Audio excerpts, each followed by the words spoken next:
Hello friends, welcome to my channel sign UPPSC. Friends, आज के इस वीडियो में हम डिस्कस करने जा रहे हैं फंडामेंटल राइट यानी कि मूल अधिकार को। ओके, चलिए इसमें देख लेते हैं। ये आपकी घटना चक्र पब्लिकेशन की पूर्वावलोकन की सीरीज जो आती है, वन लाइनर फैक्ट दिए हुए हैं इसमें और सभी प्रीवियस ईयर क्वेश्चन है जो किसी न किसी एग्जाम में पूछे गए हैं, तो ये आपके लिए बहुत ही बेनिफिशियल होने वाली है वीडियो। स्टार्ट कर लेते हैं। इसमें पहला पॉइंट दिया हुआ है, एक प्रतिबद्ध न्यायपालिका शक्तियों का केंद्रीकरण, निर्वाचित सरकार और शक्तियों के पृथक्करण में से वह कारक जो किसी उदार लोकतंत्र में स्वतंत्रता की सर्वोत्तम सुरक्षा को नियत करता है। तो इसमें से क्या हो जाएगा? शक्तियों का पृथक्करण। जो शक्तियों का पृथक्करण है, ये क्या करता है? एक उदार लोकतंत्र में स्वतंत्रता की सर्वोत्तम सुरक्षा को नियत करता है। ठीक है, शक्तियों का पृथक्करण हो जाता है जब। चलिए, और अगला है, इसमें दिया है सही कथन है, तो जो दिया है वो आपका सुमेलित है या सही कथन दिया हुआ है कि भारतीय संविधान में मूल अधिकारों को शामिल करने के लिए नेहरू रिपोर्ट 1928 ने समर्थन किया था। इंपॉर्टेंट है, याद रखिएगा। ओके, क्वेश्चन है यहाँ से आपका क्या बनेगा कि मूल अधिकारों को शामिल करने के लिए भारतीय संविधान में किसकी रिपोर्ट ने जो है समर्थन किया? तो नेहरू रिपोर्ट 1928 ने समर्थन किया था। ओके, अगला क्वेश्चन है, मूल अधिकारों को हमारे लोगों के लिए एक प्रतिज्ञा तथा सभ्य विश्व के साथ किया गया समझौता कहा था। किसने कहा था? ये डॉक्टर एम.एस. राधाकृष्णन ने कहा था। क्या कहा था इन्होंने? एम.एस. राधाकृष्णन ने क्या कहा था कि मूल अधिकारों को हमारे लोगों के लिए एक प्रतिज्ञा तथा सभ्य विश्व के साथ किया गया एक समझौता है। ठीक है, यह कथन किसका है? तो डॉक्टर सर्वपल्ली राधाकृष्णन जी का है।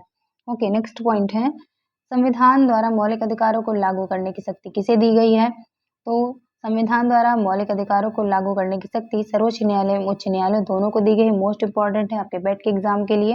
ठीक है, तो मौलिक अधिकारों को लागू करने का काम कौन करता है? सर्वोच्च न्यायालय और उच्च न्यायालय दोनों को ही अधिकार प्राप्त है। ओके, अगला पॉइंट जो है ये भी इम्पोर्टेंट है कि मौलिक अधिकार जो है वाद योग्य है या नहीं, आपका क्वेश्चन पूछा जा सकता है। तो मौलिक अधिकार जो है ये क्या है? वाद योग्य है। ओके, मोस्ट इम्पॉर्टेंट है, यानी कि ये न्यायालय में प्रवर्तनीय है। अगर आपके मौलिक अधिकारों का हनन होता है तो आप न्यायालय जा सकते हैं। ठीक है, इसका कहने का मतलब यही है। अगला पॉइंट है, मौलिक अधिकार है क्या है? तो आपातकालीन स्थिति में निलंबित किए जा सकते हैं अनुच्छेद 20-21 को छोड़कर। तो आपने पढ़ा होगा कि आपातकाल के दौरान, ठीक है, क्या होता है? सभी मूल अधिकार निलंबित हो जाते हैं सिवाय अनुच्छेद 20 और 21 को छोड़कर। ठीक है, चलिए अगला दिया है, मौलिक अधिकारों के संबंध में सही वक्तव्य हैं। कौन कौन सा सही है? इसमें जितने भी पॉइंट दिए हुए हैं 3-4 सभी सही हैं। तो मौलिक अधिकार क्या होते हैं? ये राज्य कृत्य के विरुद्ध एक गारंटी है। ये संविधान के भाग 3 में सूचीबद्ध हैं। ये सामाजिक, आर्थिक और राजनीतिक न्याय सुनिश्चित करते हैं और ये संयुक्त राज्य अमेरिका के अधिकारों के बिल की भांति हैं। ठीक है, तो ये सभी पॉइंट्स याद रखना है कि मौलिक अधिकारों के बारे में बात कर रहा है। मौलिक अधिकार के संबंध में क्या सही है कि ये राज्य कृत्य के प्रति या विरुद्ध एक गारंटी की भांति काम करते हैं और ये संविधान के भाग 3 में सूचीबद्ध है और ये सामाजिक, आर्थिक और राजनीतिक न्याय सुनिश्चित करते हैं और ये संयुक्त राज्य अमेरिका के अधिकारों के बिल की भांति हैं। ओके, अगला पॉइंट है, भारतीय संविधान में नागरिकों को मौलिक अधिकार प्रदान किए गए हैं। तो ये किस अनुच्छेद में है? अनुच्छेद 12 से 35 तक में भारत संविधान में जो है नागरिकों को। अगला पॉइंट है, भारतीय संविधान में नागरिकों को मौलिक अधिकार प्रदान किए गए हैं। तो मौलिक अधिकार जो है अनुच्छेद 12 से 35 तक में प्रदान किए गए हैं। ओके, अगला क्वेश्चन है, भारतीय संविधान में जैसा निहित है समानता के मौलिक अधिकार में सम्मिलित है। कह रहा है भारतीय संविधान में जैसा निहित है समानता के मौलिक अधिकार में सम्मिलित है। तो समानता के अधिकार में क्या क्या सम्मिलित किया गया हमारे संविधान में? अनुच्छेद 14 क्या कहता है? कानून के समक्ष समता यानी विधि के समक्ष समता की बात करता है। अनुच्छेद 14 वेरी इंपॉर्टेंट है। इसके अलावा सामाजिक समानता की बात करता है अनुच्छेद 15।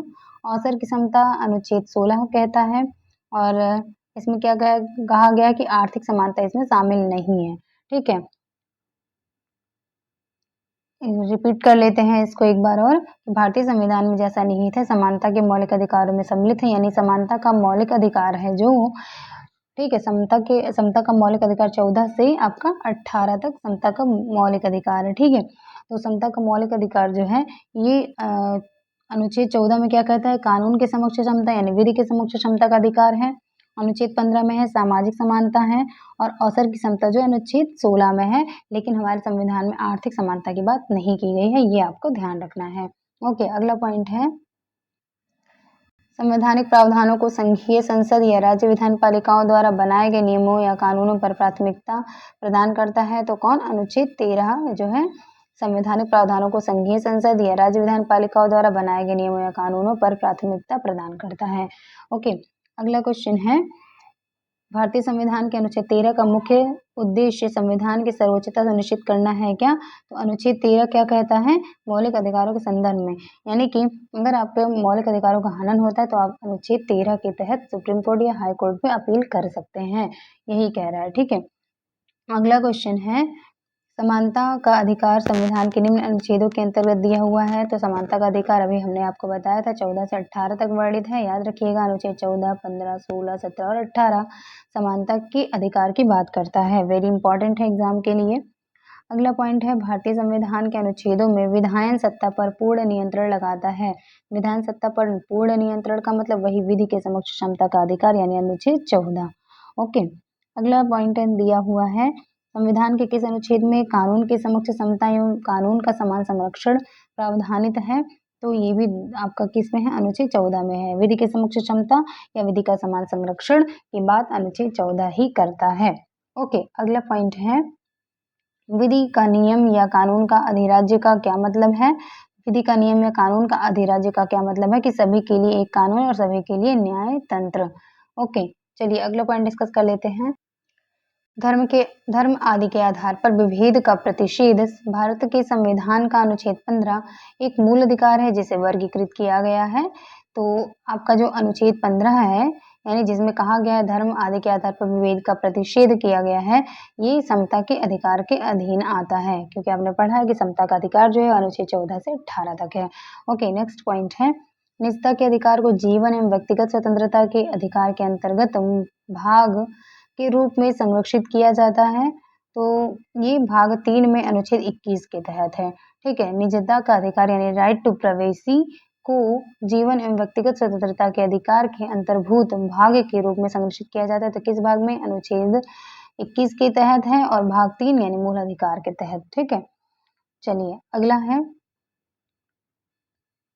मद्रास राज्य बनाम दोरायराजन 1951 के मुकदमे में भारतीय सर्वोच्च न्यायालय के निर्णय के परिणाम स्वरूप जिस मौलिक अधिकार को संशोधित किया गया था वह कौन सा है? ये था भेदभाव के विरुद्ध अधिकार। ठीक है, तो इम्पोर्टेंट है, याद रखिएगा, भेदभाव के विरुद्ध अधिकार को किस मुकदमे में जो है संशोधित किया गया था सर्वोच्च न्यायालय के द्वारा? तो मद्रास राज्य बनाम दोरायराजन 1951 के मुकदमे में। ओके, अगला पॉइंट है, शिक्षण संस्थाओं में जिसमें गैर सरकारी व गैर अनुदान प्राप्त भी सम्मिलित हैं, अन्य पिछड़ों, अनुसूचित जाति एवं अनुसूचित जनजाति हेतु आरक्षण की सुविधा प्रदान की गई है किस अनुच्छेद के तहत? अनुच्छेद 15(5) के अंतर्गत। वेरी इंपॉर्टेंट है, याद रखिएगा।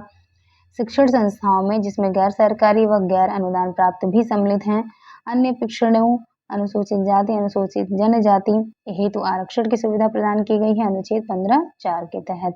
ओके, अगला पॉइंट है, संविधान के वे अनुच्छेद जिनके तहत अन्य पिछड़ा वर्ग यानी ओबीसी को आरक्षण के प्रावधान किए गए हैं।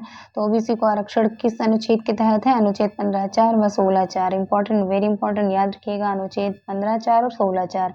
ओके, अगला पॉइंट है, कथन दिया है सामाजिक, आर्थिक और राजनीतिक क्षेत्रों में समान आधार निर्मित करने के उद्देश्य से राज्य असमान लोगों के लिए भिन्न व्यवहार कर सकता है, क्योंकि इसका कारण क्या कह रहा है? समान लोगों में विधि समान होगी और समान रूप से प्रशासित भी की जाएगी। ओके, तो कथन और कारण दोनों ही सही है, स्पष्टीकरण भी सही है। अगला पॉइंट है, भारतीय संविधान में स्वतंत्रता का अधिकार किन अनुच्छेदों द्वारा प्रदान किया गया है? तो स्वतंत्रता का अधिकार जो है ये अनुच्छेद 19 से 22 तक है। ठीक है, और समता का अधिकार अभी हमने पढ़ा था, तो समता का अधिकार कब से कब तक है? 14 से 18 तक है समानता का अधिकार, और 19 से लेके 22 तक जो है ये आपका क्या है? स्वतंत्रता का अधिकार। ओके, चलिए अगला पॉइंट है, सर्वोच्च न्यायालय को समान कार्य के लिए समान वेतन को मौलिक अधिकार के समतुल्य मानने के लिए निम्नलिखित प्रावधानों ने सक्षम किया है। तो वो कह रहा है कि सर्वोच्च न्यायालय को समान कार्य के लिए समान वेतन को मौलिक अधिकार के समतुल्य मानने के लिए निम्नलिखित प्रावधानों ने सक्षम किया है। तो किसने सक्षम किया है कि संविधान की प्रस्तावना में प्रयुक्त समाजवादी शब्द को संविधान के अनुच्छेद 14 यानी विधि की समक्ष क्षमता तथा अनुच्छेद 16 लोक नियोजन के विषय में अवसर की समता के साथ मिलाकर पढ़ना।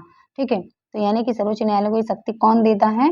ठीक है, समान कार्य के लिए समान वेतन को मौलिक अधिकार के समतुल्य मानने का अधिकार जो है या सक्षम कौन बनाता है सर्वोच्च न्यायालय को? तो अनुच्छेद जो है आपका 14 बनाता है, जो कि विधि के समक्ष समता की बात करता है। ठीक है, और इसके अलावा अनुच्छेद 16 बात करता है जो कि लोक नियोजन के विषय में अवसर की समता की बात करता है। ये दोनों ही अनुच्छेद जो है सर्वोच्च न्यायालय को ये शक्ति प्रदान करते हैं। ठीक है, कि समान कार्य के लिए समान वेतन वो उपलब्ध कराए। ठीक है, अगला है मौलिक अधिकारों के अंतर्गत बच्चों के शोषण से संबंधित है। तो बच्चों के शोषण से संबंधित कौन सा अनुच्छेद है? बच्चों के शोषण से संबंधित कौन सा अनुच्छेद है? अनुच्छेद 24। ओके, नेक्स्ट पॉइंट है ICCPR के अनुच्छेद डैश द्वारा बाल अधिकार को सुरक्षित किया गया है। तो किस अनुच्छेद द्वारा बाल अधिकार को सुरक्षित किया गया? अनुच्छेद 24। ओके, नेक्स्ट पॉइंट है अस्पृश्यता का उन्मूलन एवं किसी भी रूप में इसके आचरण का निषेध किया गया है। अनुच्छेद 17 में वेरी इंपॉर्टेंट है, बहुत बार पूछा गया है। अस्पृश्यता उन्मूलन जो है ये अनुच्छेद 17 में है और ये समता के अधिकार के अंतर्गत आता है। अगला पॉइंट है न्यायालय उपधारित कर सकता है कि अपराध घटित करने वाला कोई कृत्य अस्पृश्यता के आधार पर किया गया था यदि ऐसा अपराध डैश के संबंध में किया गया है अनुसूचित जाति के सदस्य के। अगर अनुसूचित जाति से संबंधित कोई व्यक्ति है और उसके साथ कोई अपराध किया गया है तो जो है न्यायालय यह उपधारित कर सकता है कि अपराध घटित करने वाला कोई कृत्य अस्पृश्यता के आधार पर किया गया हो सकता है। ठीक है, अगला है भारत में अस्पृश्यता का निवारण निम्न उपाय द्वारा किया जा सकता है। कौन कौन से उपाय हैं? कानून बनाकर जो है अस्पृश्यता का निवारण किया जा सकता है, शिक्षा की उन्नति द्वारा और जन जागरण के द्वारा भी अस्पृश्यता का निवारण किया जा सकता है। ओके, अगला पॉइंट है मूल अधिकारों के किस संवर्ग में अस्पृश्यता के रूप में किए गए विभेदन के विरुद्ध संरक्षण समाविष्ट है? तो अस्पृश्यता के रूप में किए गए विभेदन का विरुद्ध जो है ये संरक्षण है वो समता के अधिकार के तहत जो है समाविष्ट है। और कौन सा अनुच्छेद है? अनुच्छेद 17 है। ओके, अगला पॉइंट है तो कथन दिया है अस्पृश्यता संरचनात्मक हिंसा का सबसे खराब स्वरूप है। कारण है क्योंकि अस्पृश्यता के चलन का आधार धार्मिक स्वीकृति है। सही है, इसका कथन और कारण दोनों ही सही है और व्याख्या भी कर रहा है कारण इस कथन की। अगला पॉइंट है अनुसूचित जाति तथा अनुसूचित जनजाति को मौलिक सामाजिक आर्थिक और राजनीतिक तथा सांस्कृतिक अधिकार दिया गया है किस अनुच्छेद के तहत? अनुच्छेद 17 के अंतर्गत। ओके, नेक्स्ट पॉइंट है भारत का संविधान अस्पष्टतः प्रेस की आजादी की व्यवस्था नहीं करता है किंतु यह आजादी अंतर्निहित है। अनुच्छेद 19 एक क में है। ठीक है, वेरी इंपॉर्टेंट है, कई बार पूछा गया है। अगला पॉइंट है भारतीय संविधान में भाषण एवं अभिव्यक्ति की स्वतंत्रता के मूल अधिकार का प्रावधान है किस अनुच्छेद में? अनुच्छेद 19 में है। भाषण एवं अभिव्यक्ति की स्वतंत्रता अनुच्छेद 19 में वर्णित है। अगला पॉइंट है उच्चतम न्यायालय की व्यवस्था अनुसार निजी भवनों के ऊपर राष्ट्रीय झंडे को फहराना हर नागरिक का मौलिक अधिकार है किस अनुच्छेद के तहत? संविधान के अनुच्छेद 19 एक ए के तहत। ठीक है, उच्चतम न्यायालय की व्यवस्था के अनुसार निजी भवनों के ऊपर राष्ट्रीय झंडे को फहराना हर नागरिक का मौलिक अधिकार है।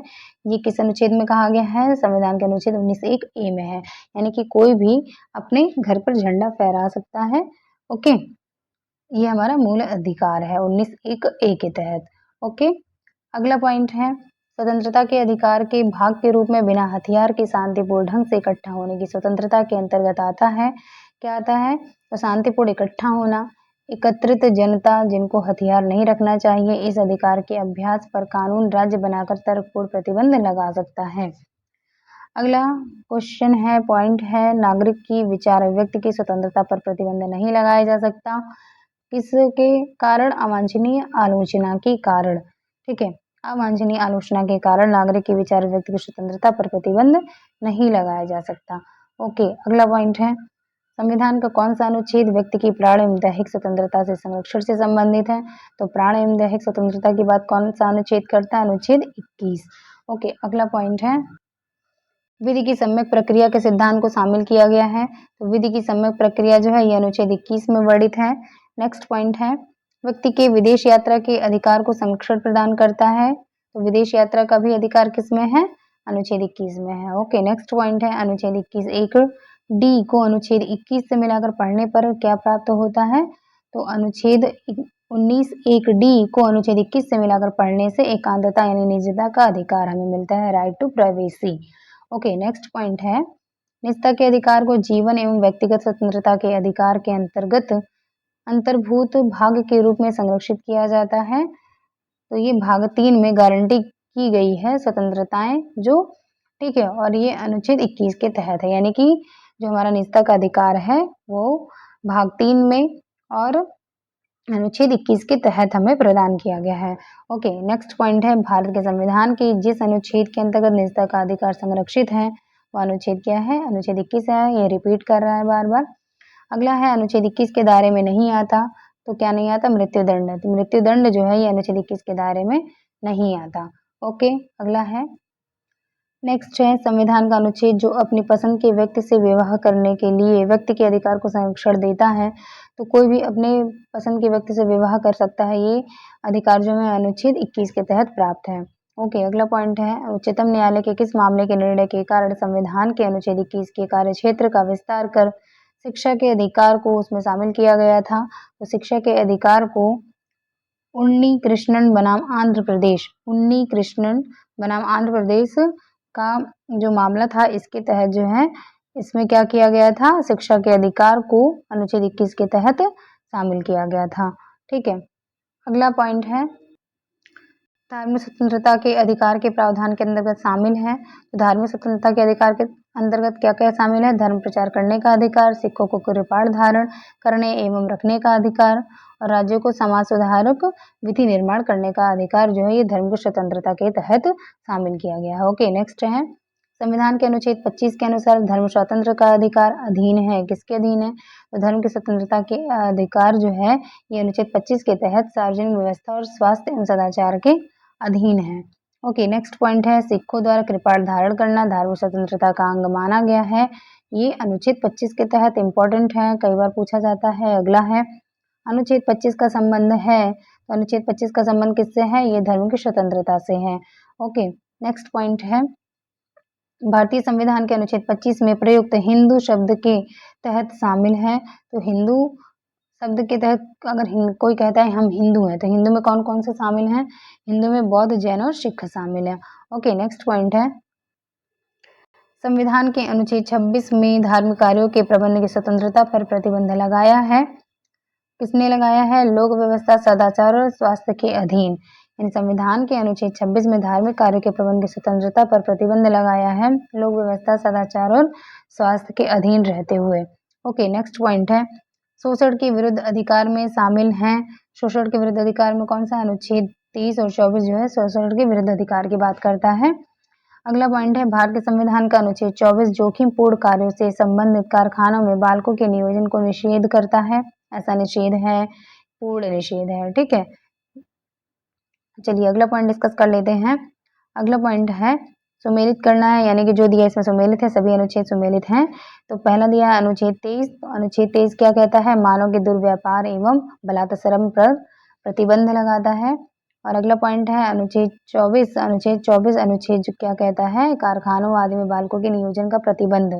ठीक है, अनुच्छेद 23 कहता है मानव के दुर्व्यापार एवं बलात्संग पर प्रतिबंध लगाता है। अनुच्छेद 24 जो है कारखानों आदि में बालकों के नियोजन पर प्रतिबंध लगाता है। और अनुच्छेद 26 जो है ये धार्मिक कार्यों के प्रबंध की स्वतंत्रता की बात करता है। ओके, नेक्स्ट पॉइंट है सुमेलित है मानव के दुर्व्यापार तथा बलात्संग का प्रतिषेध अनुच्छेद 23 में है, अभी हमने पढ़ा। अगला है अल्पसंख्यक वर्गों के हितों का संरक्षण, ये अनुच्छेद 29 में है। संवैधानिक उपचारों का अधिकार अनुच्छेद 32 में है, वेरी इंपॉर्टेंट, याद रखिएगा, संवैधानिक उपचारों का अधिकार अनुच्छेद 32 में है। ओके, नेक्स्ट पॉइंट है अल्पसंख्यकों को अपनी मनपसंद शिक्षण संस्थाओं को स्थापित एवं संचालित करने के अधिकार को संरक्षण प्रदान किया गया है, किस अनुच्छेद के तहत? अनुच्छेद 30 के तहत। ओके, अगला है कथन दिया है भारतीय संविधान का अनुच्छेद 30 अल्पसंख्यक वर्ग शब्द को परिभाषित नहीं करता। कारण दिया है क्योंकि संविधान केवल भाषाई और धार्मिक अल्पसंख्यक वर्ग को मान्यता प्रदान करता है, ऐसा नहीं है। देखिए अब इसमें क्या हो जाएगा कि ए और आर दोनों सही हैं, परंतु आर जो है एक ही सही व्याख्या नहीं करता, यानी कि कह रहा है कि भारतीय संविधान का अनुच्छेद 30 अल्पसंख्यक वर्ग शब्द को परिभाषित नहीं करता। ठीक है, नहीं करता तो ये तो सही हो गया नहीं करता। लेकिन कारण दे रहा है संविधान केवल भाषाई और धार्मिक अल्पसंख्यक वर्ग को मान्यता प्रदान करता है। बिल्कुल सही बात है। तो दोनों सही है, लेकिन इसका कारण ये नहीं है कि जो है अल्पसंख्यक वर्ग को परिभाषित नहीं करता, क्योंकि केवल भाषाई और धार्मिक अल्पसंख्यक वर्गों को मान्यता दी गई। इसका ये कारण नहीं है, लेकिन कथन दोनों ही सही हैं। ओके, चलिए अगला है। सुमेलन है इसमें, भारतीय संविधान का अनुच्छेद दिया है, प्रावधान है। तो अनुच्छेद 16(2) क्या कहता है? अनुच्छेद 16(2) कहता है किसी भी व्यक्ति के साथ उसके वंश, धर्म अथवा जाति के आधार पर सार्वजनिक नियुक्ति के मामले में भेदभाव नहीं किया जा सकता। ओके, और इसके अलावा अनुच्छेद 29(2) क्या कहता है? तो अनुच्छेद 29(2) कहता है किसी भी नागरिक को धर्म, वंश, जाति, भाषा या इनमें से किसी भी आधार पर राज्य द्वारा संपोषित अथवा राज्य से सहायता प्राप्त करने वाली किसी भी शैक्षिक संस्था में प्रवेश से वंचित नहीं किया जाएगा। ओके, अगला पॉइंट है, अगला अनुच्छेद है अनुच्छेद 30(1). ये क्या कहता है? अनुच्छेद 30(1) कहता है सभी अल्पसंख्यकों को चाहे वे धर्म के आधार पर हो या भाषा के आधार पर हो अपने पसंद की शैक्षिक संस्थाएं स्थापित करने और उन्हें संचालित करने का मौलिक अधिकार होगा। अनुच्छेद 30(1) के तहत दिया गया है। अगला अनुच्छेद है अनुच्छेद 31(1). ये क्या कहता है? किसी भी व्यक्ति को कानून के प्रावधान के सिवाय उसकी संपत्ति से वंचित नहीं किया जाएगा। ये भी अनुच्छेद 31(a) में ही वर्णित है। ओके, नेक्स्ट है, सही कथन है दिया है। पहला कथन दे रहा है कि के.एम. मुंशी संविधान का प्रारूप बनाने वाली समिति के एक सदस्य थे। अगला है संविधान सभा द्वारा भारतीय संविधान स्वीकार किया गया था। अगला है बलवंत राय मेहता समिति की रिपोर्ट 1957 द्वारा पंचायती राज की संस्तुति की गई थी। और अगला है संविधान के अंतर्गत मूल अधिकारों की संरक्षक न्यायपालिका है। तो सभी कथन सही हैं। ठीक है, रिपीट कर लेते हैं। के.एम. मुंशी संविधान का प्रारूप बनाने वाली समिति के एक सदस्य के रूप में थे, सही है। और संविधान सभा द्वारा भारतीय संविधान को स्वीकार किया गया था, सही है। और बलवंत राय मेहता कमेटी ने 1957 द्वारा पंचायती राज की संस्तुति की थी, यानी सिफारिश की थी। और संविधान के अंतर्गत मूल अधिकारों की संरक्षक न्यायपालिका है, यानी हाई कोर्ट, सुप्रीम कोर्ट दोनों। ओके, अगला पॉइंट दिया हुआ है इसमें, नागरिकों के मौलिक अधिकारों का रक्षक तथा भारत के संविधान का अभिभावक किसे कहा जाता है? ये उच्च न्यायालय, उच्चतम न्यायालय को कहा जाता है। ओके, सर्वोच्च न्यायालय या उच्चतम न्यायालय यानी सुप्रीम कोर्ट को कहा जाता है। ओके, नेक्स्ट पॉइंट है, भारतीय संविधान के अनुच्छेद 32 के अंतर्गत प्रवर्तित किए जा सकते हैं मौलिक अधिकार। ओके, नेक्स्ट है, डॉक्टर बी.आर. अम्बेडकर द्वारा संविधान की आत्मा कहा गया है, किसे कहा गया है? संवैधानिक उपचारों का अधिकार अनुच्छेद 32 को डॉक्टर बी. आर. अम्बेडकर ने क्या कहा है? संविधान की आत्मा कहा है। ठीक है, संवैधानिक उपचारों का अधिकार अनुच्छेद 32 को। तो आई होप फ्रेंड्स आपको क्लास अच्छी लगी होगी। अगर आपको क्लास अच्छी लगी हो तो please do like, share and subscribe my channel. मिलते हैं नेक्स्ट वीडियो में इसके सेकंड पार्ट में। Okay, thank you.